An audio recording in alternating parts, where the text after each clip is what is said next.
wherever in this world I... Wow!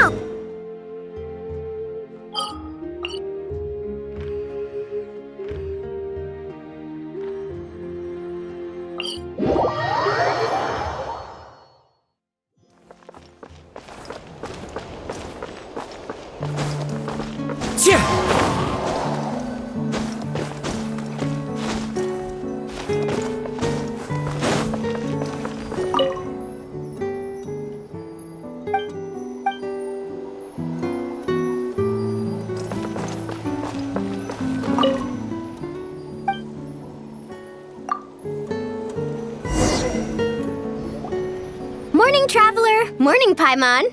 Thought I'd come over and say hi, puffer, floaters, and all.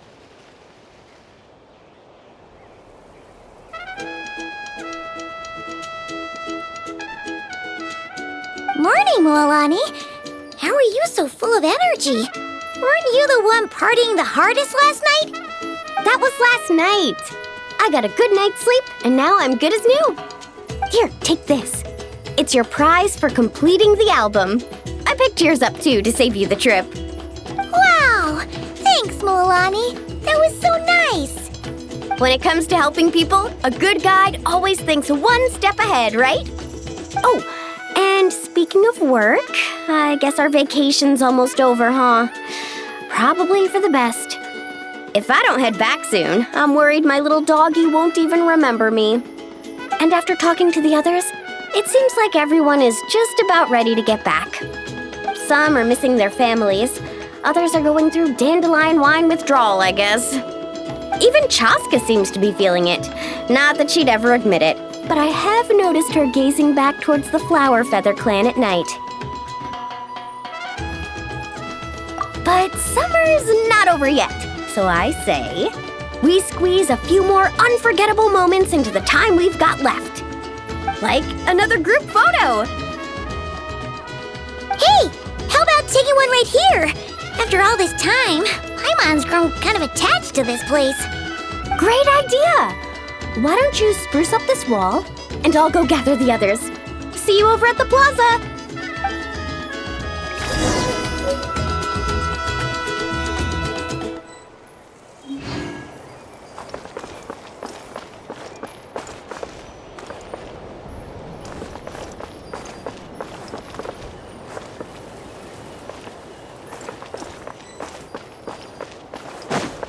Time to go.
Amazing!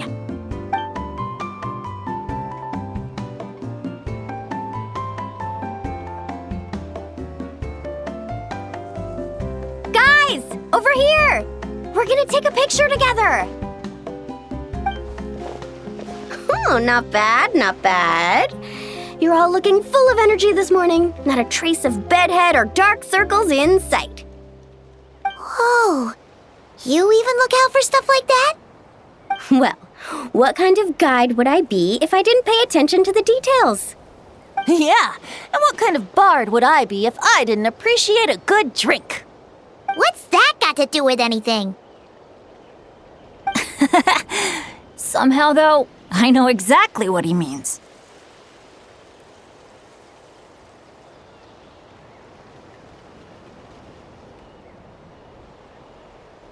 Do you really think that? Or are you just playing along to keep tone-deaf Bard happy, too? I see no harm in a bit of nonsense. Here, put on this Asha headband. It's a souvenir from the rest of us.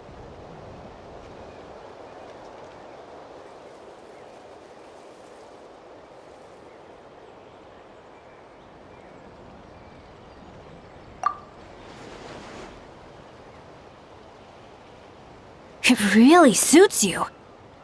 Alrighty then. 3, 2, 1. Paimon? Sorry. All that nonsense has got Paimon's head muddled. Her mind's gone completely blank. Don't want it all to end, huh? Are you worried once you say those words, the vacation will officially be over? How the... Paimon thought peacemakers couldn't read people's minds. Oh, Paimon. Don't worry, Paimon. Summer's sure to come again. Just like you said when you made that wish to the Pyro Archon. Even though we'll all be going our separate ways, as long as we cherish each other's friendship, I just know that our paths will cross again. Bennett's becoming quite the talker, huh, Professor Venti? Well, I wouldn't dare take credit for something like that. Your tone would suggest otherwise. Come on! Paimon was just starting to feel inspired! Why don't we just give it another try?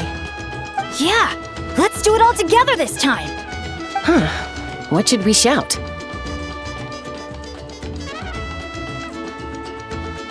Sounds good! 3, 2, 1. Lucky Star! So, what are your plans for the future, Bennett? If you're having trouble deciding, you can always park it in the People of the Springs for a bit. Or however long you want, really. Thanks for the kind offer, Moalani. I actually went to see the Pyro Archon to tell her how grateful I am for everything she's done for me. She told me that the domain we entered was an abyssal simulation of the Mare Javari. It was extremely unstable, and now it's completely gone. Later, when we got on to talking about my future, she said I was more than welcome to stay here in Natlan, but also that she would respect my decision, whatever it turned out to be. And after thinking it over, long and hard, I've decided to return to Mondstadt. You miss your dads, don't you? That's definitely part of it. I promised to tell them everything that happened on this adventure, and I can't go back on my word. But also, when I said goodbye to my mom and dad, I promised them I'd become the most legendary adventurer in all of Teyvat someday. And no adventurer should stay in one place for too long. Bennett.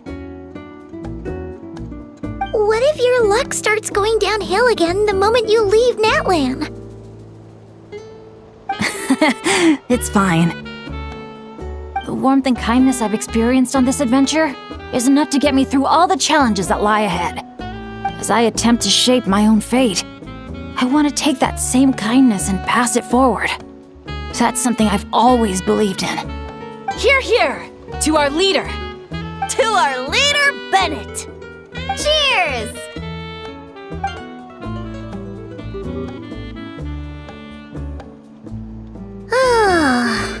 This is gonna be another all-nighter, isn't it? The fun never stops. Who's up to perform next? Bennett's almost fallen asleep several times now. No. I can still keep going. Go get some rest now, guys. And seeing as you've still got the energy, I'll leave the cleanup to you, Mualani. Huh? Why me? Traveler, perhaps you could join me for a walk? I know a great spot.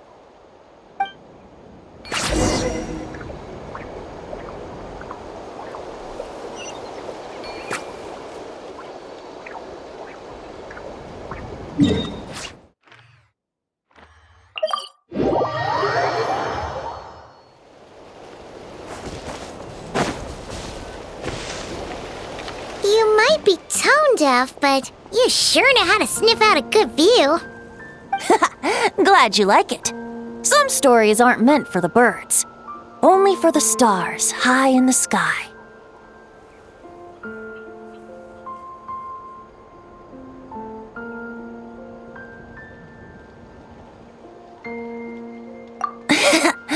More like a story that begins with time itself. Long, long ago, time began to write the story of this world. To her, all living beings were equal, both in their value and in significance. Like an ancient scroll, she engraved upon her memory all people, all events, all encounters, and all farewells. Back then, as an animal spirit, I had a chance encounter with time at the Thousand Winds Temple. Hearing my wishes, she entrusted me with fragments of her power and authority. Sounds like you've heard the story of time and the wind before. Charming, isn't it? Through the memories engraved in rituals, poems, ruins, and ancient texts, the same beings she considered so insignificant have met her, time and time again. So, this is the story you wanted to share?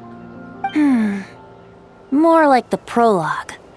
The corruption of the Mare Javari is tied to time itself. To put it another way, it is a calamity present in every moment that will ever be. Unlike time herself, I have always cherished many wishes in my heart.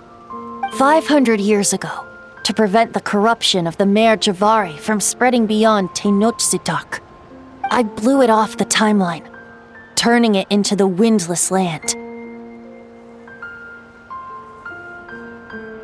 Oops, seems like I may have confused you.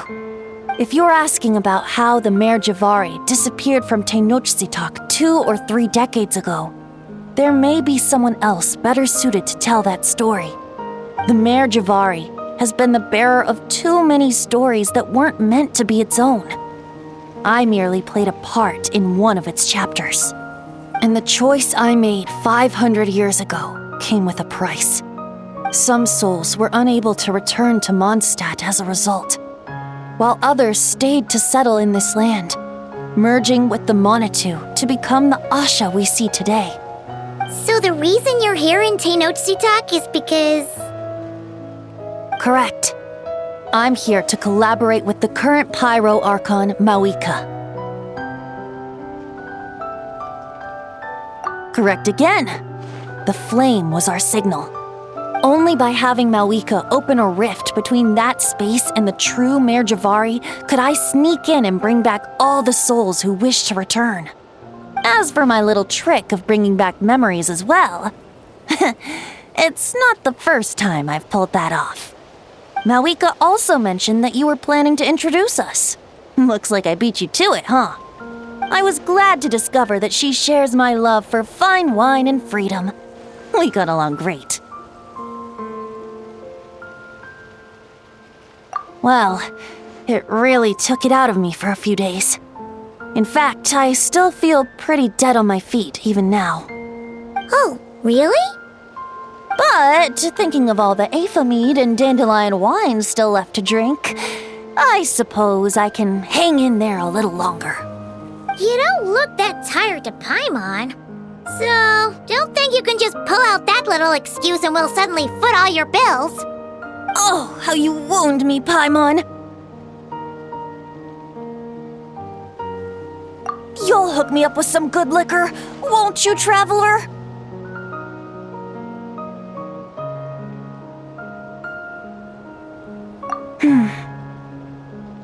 suppose to protect Mondstadt, and that everyone who wishes to stay there has the freedom to choose their own path.